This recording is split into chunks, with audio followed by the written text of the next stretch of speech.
Mes chers frères et sœurs, aujourd'hui on va parler d'une maladie du cœur qui s'est énormément répandue, hélas. Une maladie qui a divisé nos rangs.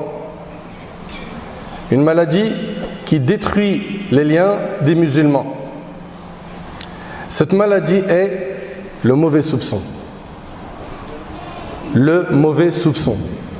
Le fait de penser du mal de ton frère sans que tu aies un argument, une preuve pour penser de lui du mal.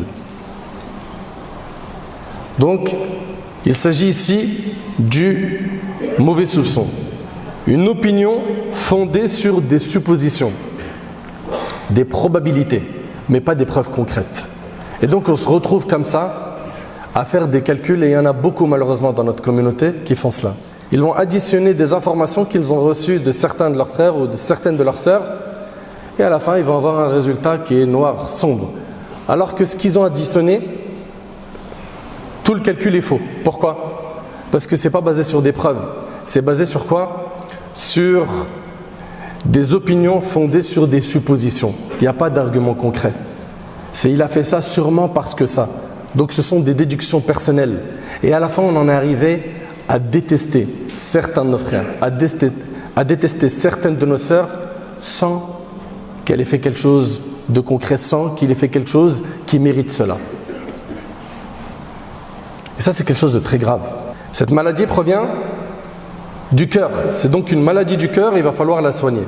Allah Tabaraka wa Ta'ala nous a mis en garde contre le fait de penser du mal de nos frères et sœurs. Allah Ta'ala a dit: Ya ayyuhalladhina amanu ijtanibu kathiran min adh-dhann inna ba'da adh-dhanni ithm wa la tajassasu wa la yaghtab ba'dukum ba'da. Ô vous qui avez cru, évitez de trop conjecturer sur autrui, car une partie des conjectures, écoutez bien, une partie des conjectures, les conjectures c'est quoi ? C'est les opinions fondées sur les suppositions, des probabilités. Car une partie des conjectures, nous dit Allah, est péché. Et n'espionnez pas et ne médisez pas les uns des autres. Subhanallah, ici vous voyez que Allah Ta'ala dit une partie des conjectures est péché. Pourquoi ? Parce que la personne qui commence à penser du mal de son frère et de sa sœur, souvent ce qui lui arrive à la fin, c'est qu'elle va prononcer ou faire quelque chose qui est une désobéissance. Elle va prononcer de la médisance sur cette personne-là. Donc cette mauvaise pensée, le diable va la faire grandir dans sa tête jusqu'à ce que la personne va prononcer des paroles qui sont des péchés ou qui va faire un acte qui est un péché. C'est pour cela qu'il faut faire très attention aux mauvais soupçons.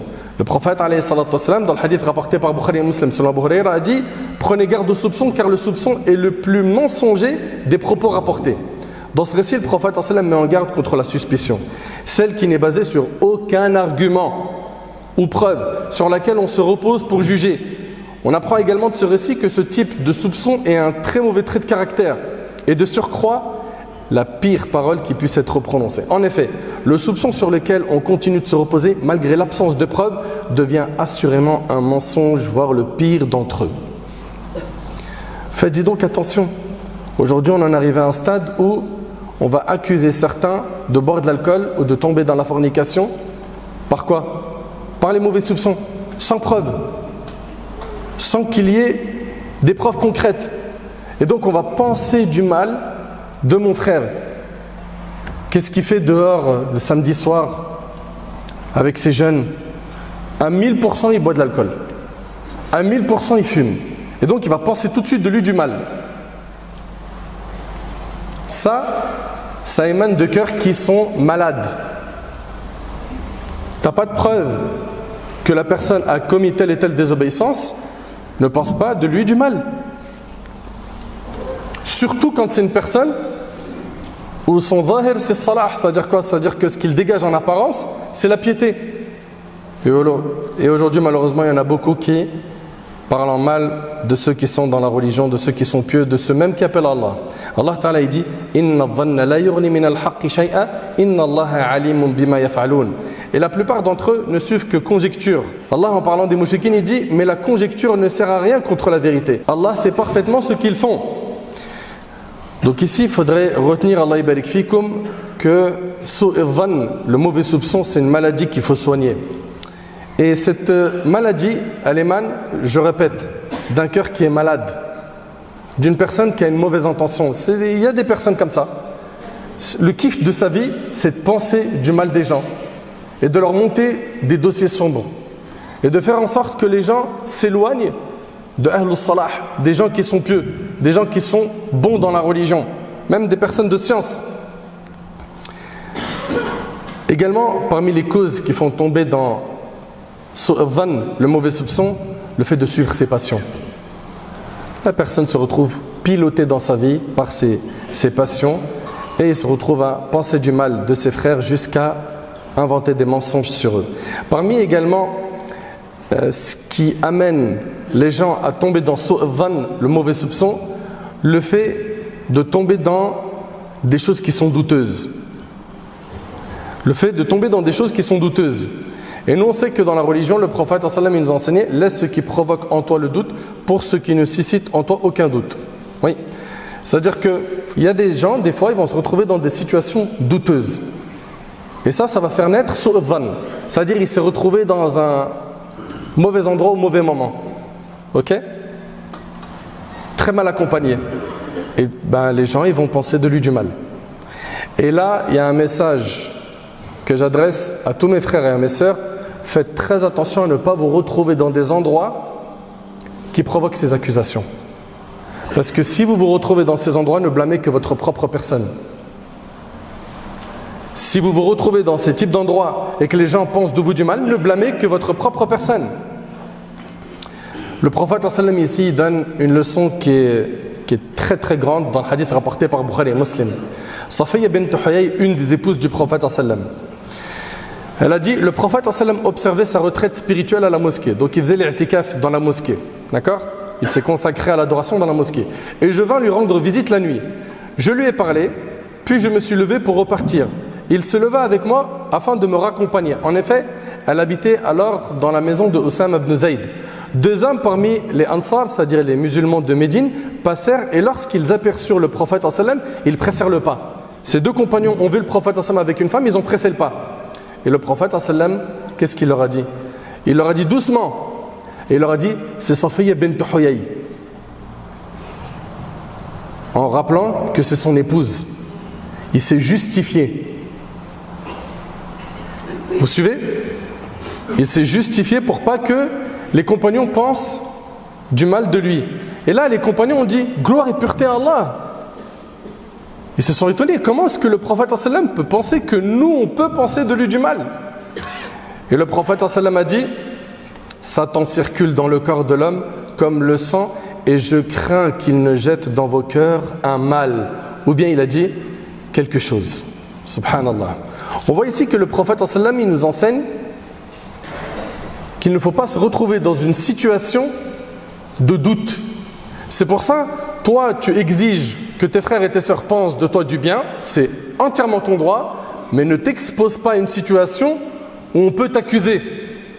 D'ailleurs, Omar ibn Khattab radiyallahu anhu, il a dit: Man arrada nafsahu lit-tuhma fala yalumanna man asa'a bihi adh-dhann. Celui qui s'expose aux accusations, qu'il ne blâme pas celui qui pense du mal de lui. Donc faites très attention aux endroits que vous fréquentez, aux personnes que vous fréquentez. Écartez-vous de tout ce qui peut vous exposer à quoi? À une accusation. Également, parmi les choses qui font tomber dans Su'adhan, les mauvais soupçons, c'est le fait que deux personnes commencent à discuter entre eux, en se disant un secret alors qu'ils étaient trois. C'est-à-dire qu'ils sont trois à marcher ensemble, et puis il y en a deux qui se retirent et ils commencent à se parler en secret. Ça peut faire naître Su'adhan. Ça peut faire naître le mauvais soupçon. Pourquoi ils se sont écartés? Ils ont quelque chose à dire sur moi? Vous suivez ou pas? Abdullah ibn Mas'ud radiyallahu anhu relate que le prophète sallam a dit: lorsque vous êtes trois, que deux ne fassent pas d'aparté à l'écart de l'autre, car cela l'attriste. Mêlez-vous plutôt aux gens. Mêlez-vous plutôt aux gens, et c'est rapporté par Bukhari et Muslim. Également, parmi les choses qui amènent les mauvais soupçons, le fait de mal comprendre ce qu'on a entendu. Aujourd'hui, on entend souvent un tel, quand il a parlé, il voulait dire ça. Il sous-entendait ça. Dans sa phrase là, tu n'as pas lu entre les lignes, il voulait dire ça. Ok? Donc le fait de mal comprendre les propos de certains de nos frères et de certaines de nos sœurs fait que parfois on tombe dans le mauvais soupçon. Et la catastrophe, c'est quand ça touche des gens de science. Et qu'on touche à leur intégrité, on touche à leur niya. Et qu'on dit, ce savant-là, de toute façon, il n'est pas sincère. Inna lillahi wa inna ilayhi raji'un. Qu'est-ce que c'est grave, Wallahi al-Azim. Aujourd'hui, avec cette génération TikTok, Instagram, où tout le monde s'est inventé un courage, tout le monde aujourd'hui parle sur tous les sujets. Et le pire, c'est qu'ils donnent leur avis religieux, sans qualification, sans avoir étudié, sans avoir de cursus, et ils se permettent, eux, de juger des gens de science. Et le problème, qui est également très grave, et qui est rattaché à ce problème-là, c'est le nombre de gens qui les suivent derrière. Sans aucun fondement, sans aucun argument, eh ben, nous aussi on partage cette calomnie, cette médisance sur tel savant et telle personne de science. Qu'Allah subhanahu wa ta'ala les guide. Donc voilà, beaucoup de gens sont comme ça, ils sont là à surveiller les discussions des gens, et puis après, il va interpréter à sa façon. Ah, il a voulu dire ça. Donc la mauvaise compréhension. Cette maladie du cœur, mes chers frères, mes chères sœurs, a une solution. Alhamdulillah, Allah tabarak wa ta'ala, il a toujours donné le remède à tous les maux qui existent. Le premier remède, c'est de penser du bien de ton frère, de penser du bien de ta sœur. C'est-à-dire que tu t'efforces de penser du bien de lui et d'elle tant qu'il n'y a pas de preuve qui t'amène à penser du mal.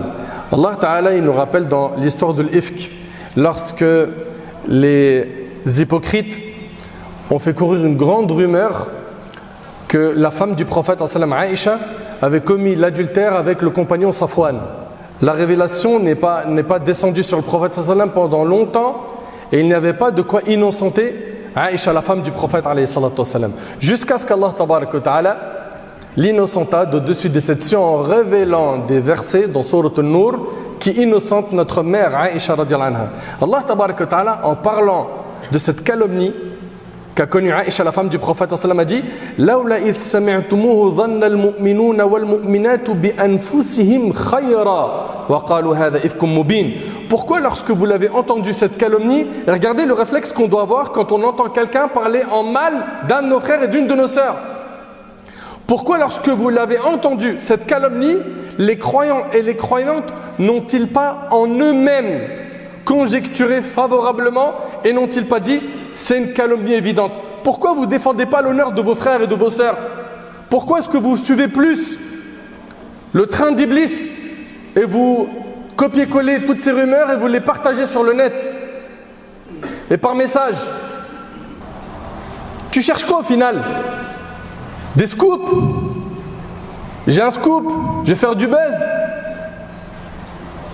Tout ça à n'importe quel prix, quitte à faire du haram, à propager du haram. On ne vérifie même plus les informations aujourd'hui, copier-coller et distribue. Mais tu oublies que tu es responsable de tout ce que tu envoies comme message, de chaque clic, de chaque mot que tu envoies, de chaque publication. Tu as des comptes à rendre Yawm al-Qiyamah, le jour du jugement, sur tout ça. Maintenant, ils s'en moquent. C'est devenu une mode. Les gens ils disent du mal, on dit du mal. Allez, malish. Subhanallah. Saïd ibn al-Musayyib, rahimahullah, il fait partie des grands savants parmi les tabi'in. Il dit certains de mes frères parmi les compagnons m'ont écrit ce qui suit. Écoute bien attentivement ce grand savant, ce qu'il a dit. L'imam Ahmad, rahimahullah, il parle de Saïd ibn al-Musayyib en disant qu'il fait partie des meilleurs tabi'in. La génération qui est venue après les compagnons. Saïd ibn al-Musayyib, il a dit certains de mes frères parmi les compagnons m'ont écrit ce qui suit. Interprète l'état de ton frère de la meilleure des manières tant que ne te parvient pas ce qui t'en empêche. Ne pense jamais du mal d'une parole qui est sortie d'un homme musulman alors que tu pourrais l'interpréter en bien. Pourquoi tu ne l'interprètes pas en bien? Pourquoi? L'imam al-Qurtubi, rahimahullah, il dit que toute personne qui laisse apparaître la pudeur, la piété, l'honnêteté, penser de lui du mal, c'est haram. C'est interdit. Contrairement à celui qui laisse apparaître la perversité. Parmi les moyens, écoutez attentivement, parmi les moyens d'effacer cette maladie du cœur, il y a le fait de trouver des excuses pour nos frères, de trouver des excuses pour nos sœurs. Abdullah ibn Abbas radiyallahu anhuma, il a dit: on ne m'a jamais rapporté du mal de quelqu'un sans que je ne l'envisage d'une des trois façons suivantes. S'il s'agissait d'une personne qui m'était supérieure, je lui donnais le respect qui lui était dû. Si c'était mon égal, je fais preuve d'indulgence, il lui accorde sa bienveillance. Et s'il m'était inférieur, je n'y prêtais pas attention, c'est-à-dire il ne s'en souciait pas. Telle était l'attitude que je m'imposais. Celui à qui cela ne convient pas, la terre est suffisamment vaste pour qu'il y trouve son bonheur. Et Ibn al-Mubarak rahimahullah a dit: le croyant cherche toujours les justifications pour son frère, mais l'hypocrite cherche les causes pour le rabaisser. Vous entendez? Le croyant cherche toujours les justifications pour son frère, mais l'hypocrite cherche les causes pour le rabaisser. Et selon Ja'far ibn Muhammad, et c'est rapporté par l'imam al-Bayhaqi rahimahullah, il a dit: trouve pour ton frère 1 à 70 excuses. Ce n'est pas un hadith du prophète comme beaucoup disent, il tamis li akhika 70 udra, trouve pour ton frère 70 excuses. Non, c'est une parole d'un parmi nos plus prédécesseurs. Et Ibn Asakir rahimahullah, il rapporte de Muhammad ibn Sirin rahimahullah qui a dit: إذا بلغك عن أخيك شيء فالتمس له عذرا.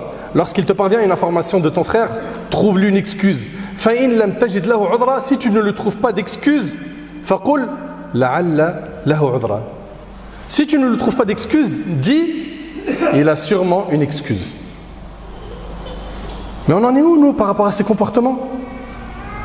Parce que c'est bien plus facile de suivre les pas du diable et de déchirer l'honneur d'un de nos frères que de le défendre.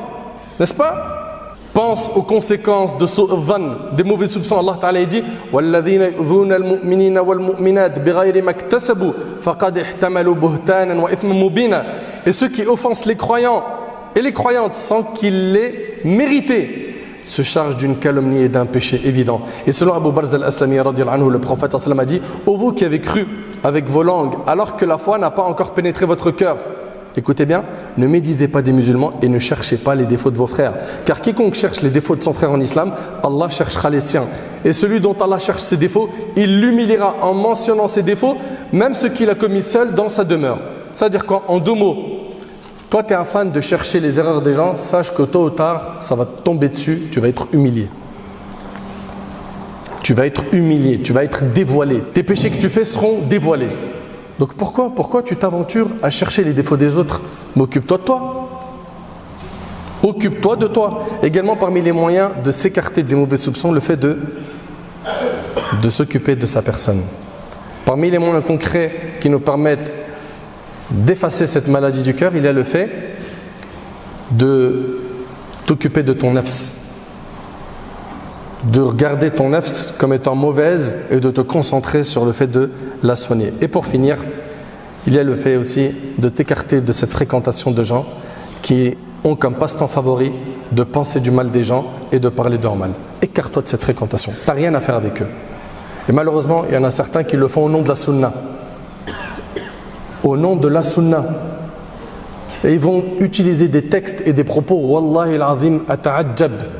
Qu'est-ce que ça m'étonne quand je vois certains de nos jeunes, il n'a aucun cursus religieux et qui vient dire: ouais mais t'as vu les pieux prédécesseurs, ils ont dit il ne faut pas s'asseoir avec les innovateurs, il ne faut pas leur serrer la main. Mais tu ne sais même pas c'est quoi un innovateur. Tu ne sais même pas qu'est-ce qui fait sortir une personne de la sunna, du cercle de la sunna, pour qu'il devienne un mubtadi', un innovateur. Vous ne connaissez rien de ces termes, ni de ces définitions. Vous n'avez rien étudié dans ce domaine et vous êtes sur des terrains où vous marchez sans lumière, vous êtes aveugle. Étudiez, craignez Allah et occupez-vous de vous. Occupez-vous de vous. Apprenez l'ilm, vous allez voir que vous allez vous taire, vous allez regretter ce que vous avez dit dans le passé. Toi qui veux avoir l'apaisement de ton cœur et avoir une âme bien apaisée, pense du bien de tes frères, pense du bien de tes sœurs. Ça te tranquillisera l'esprit. Et surtout, ça t'écartera de beaucoup de péchés et ça t'apportera bi'idhnillah des récompenses, car bi'idhnillah, tu ne seras pas que en train de penser du bien de tes frères, mais tu vas également défendre leur honneur, et ça c'est une adoration malheureusement qui a été énormément délaissée. J'implore Allah tabarak wa ta'ala de nous éduquer, j'implore Allah subhanahu wa ta'ala de nous pardonner nos manquements, j'implore Allah subhanahu wa ta'ala de soigner les maladies de nos cœurs, J'implore Allah tabarak wa ta'ala de nous accorder une bonne compréhension de sa religion.